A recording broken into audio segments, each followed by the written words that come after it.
May 28, 2024, News Report 1. With the numerical advantage of the Kuomintang, KMT, People's Party, the Taiwan Legislative Yuan passed 5 major bills on parliamentary reform on the evening of May 28.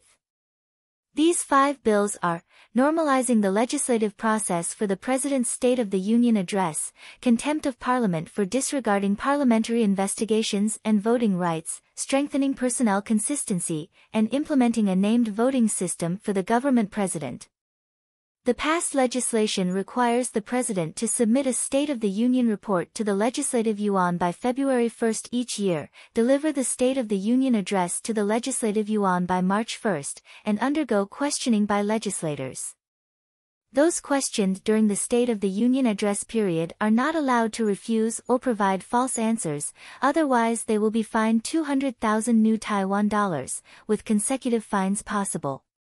The proposals of the KMT People's Party completely encroach upon the constitutional scope of the President.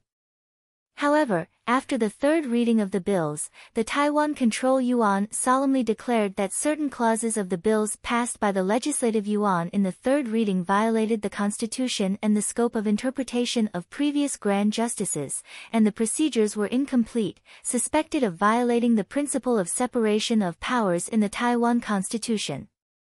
The Control Yuan emphasized that Taiwan's system of separation of powers has not changed and will continue to conduct oversight investigations in accordance with the Constitution.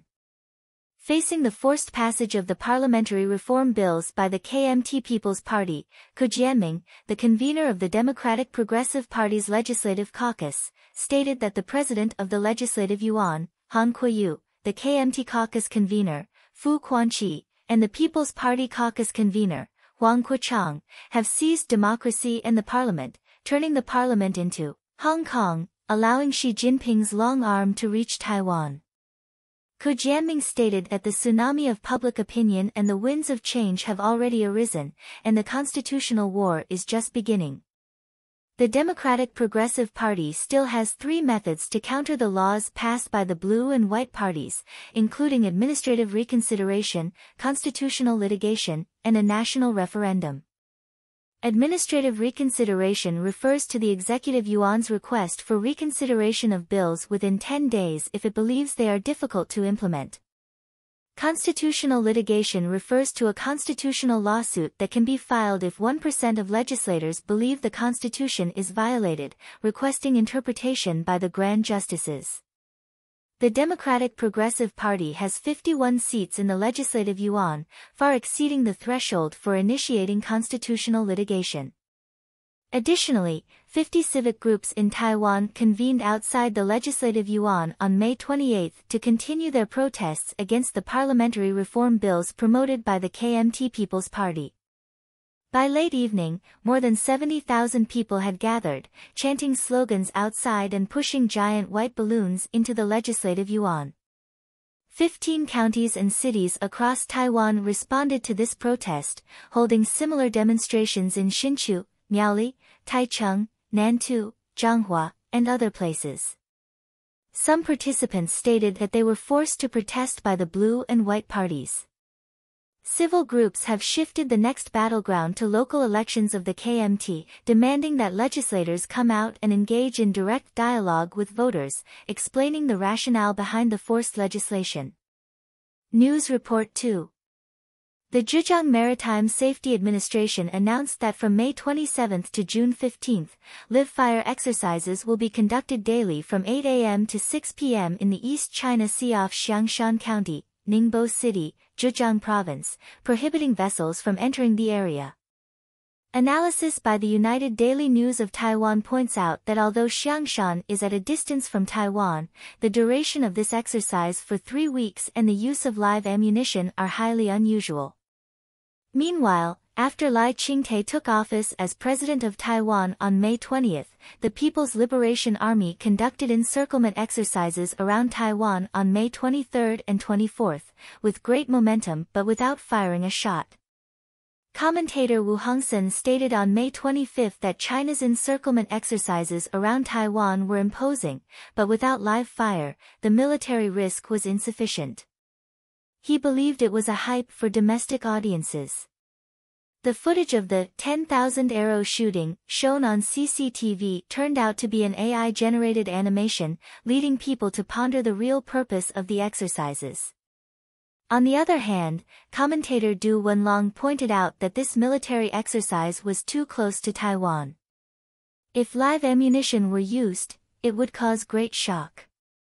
However, he also believed that there was a risk of using live ammunition. If the PLA were to really use live ammunition, Xiangshan is somewhat far from Taiwan. He speculated that if future exercises were closer to Taiwan, live ammunition might be used. State Department spokesperson Miller issued a statement on May 25 expressing deep concern over the PLA's military exercises around Taiwan and urging the Chinese government to exercise restraint. He warned that using the normal transition of democratic governments as an excuse for military provocation could escalate the situation.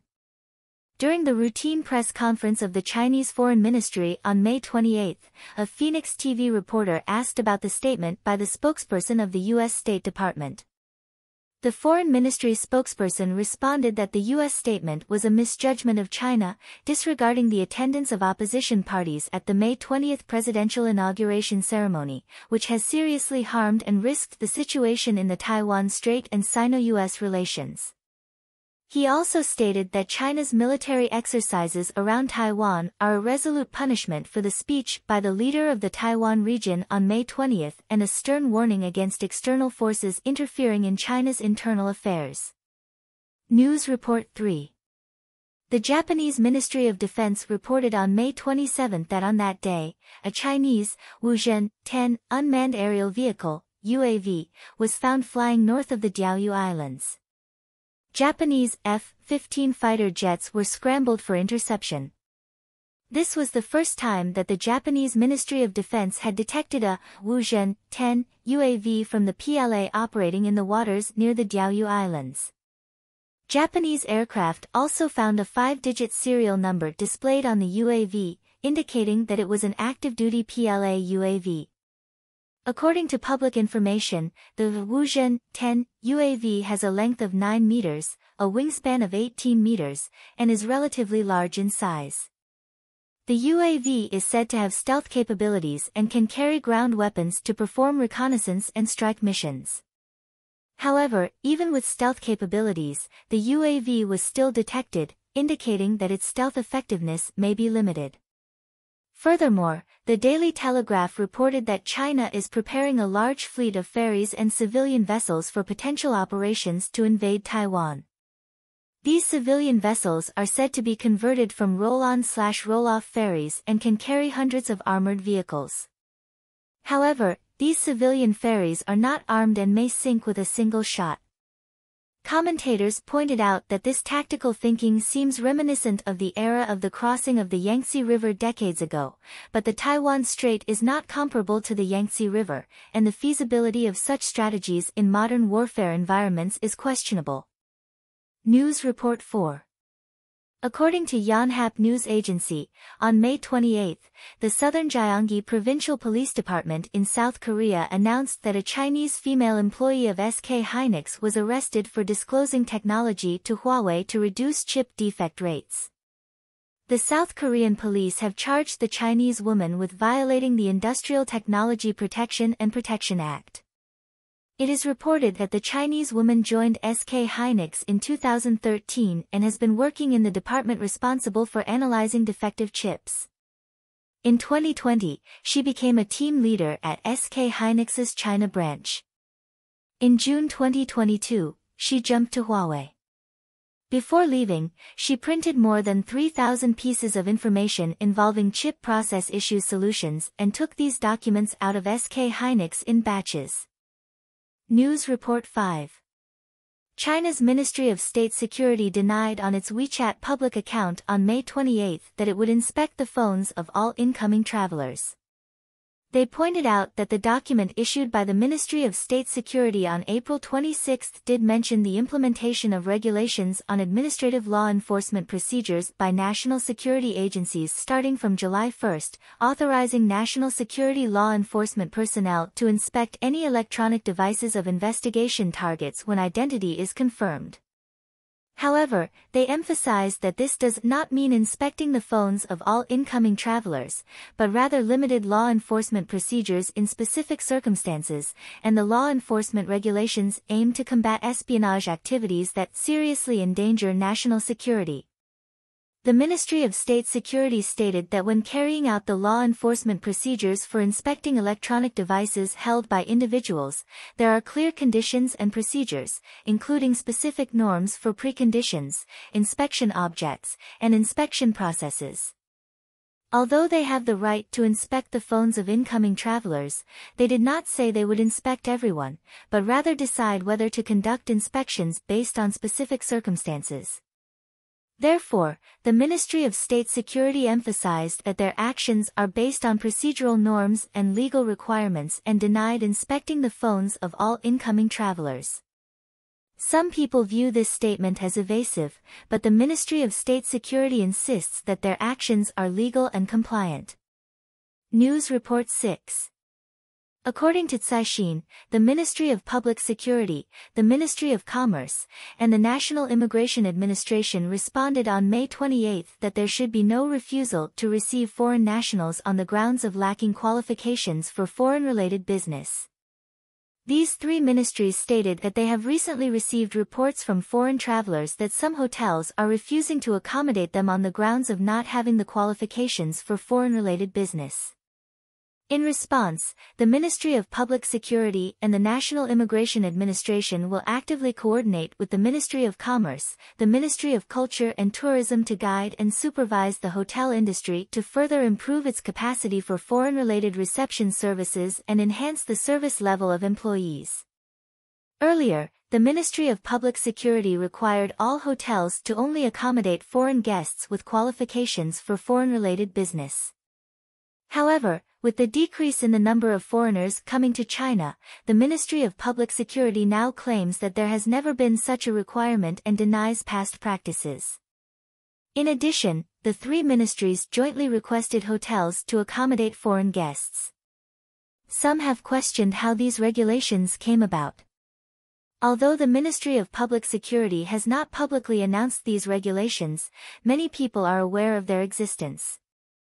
Critics believe that this shows a contradiction between the government's words and actions on this issue. News Report 7. Porsche China issued a statement on May 27, stating that it will work with dealers to respond to market changes.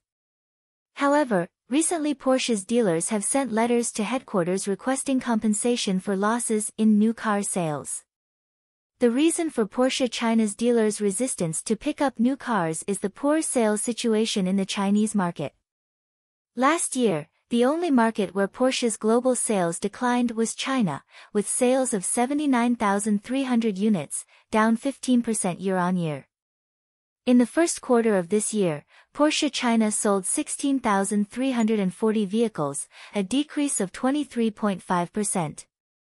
Previously, China was Porsche's largest market, accounting for 32% of global sales in 2021, which dropped to 30% 2 years later. In order to resolve the issue of dealers resisting picking up cars, Porsche's global sales director recently communicated with Chinese dealers and reached a compromise.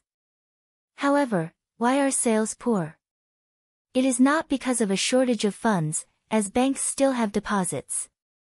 Instead, it is because wealthy individuals are leaving in droves. News Report 8. Bloomberg reported that the vacancy rate for Li Ka-shing's Cheung-Kong Center office building has reached 25%, with the upcoming completion of the second phase of the Cheung-Kong Center having a rental rate of only 10%, leaving 90% still vacant. Many foreign companies renting the Cheung-Kong Center have already withdrawn from Hong Kong and moved to Singapore. Li Zheju, chairman of Chengkong Industries, recently commented on the rental situation of the Chengkong Center Phase 2, stating that the short-term demand for office buildings in the market is indeed low. The reduced demand for office buildings by investment banks and Chinese companies in Hong Kong has resulted in a relatively high vacancy rate for office buildings in Hong Kong. The vacancy rate for the Hang Seng Center in Central is 40%, while that of the Guojin Center is 17.5%. Data from Savills shows that the rental rates for most newly built office buildings in Hong Kong are below 50%. Between the second and fourth quarters of this year, 700,000 square feet of new office space will be completed, equivalent to the area of 9 football fields. Colliers International predicts that office rents in Hong Kong will fall by 15% this year. These figures reflect the actual situation of the Hong Kong economy. News Report 9.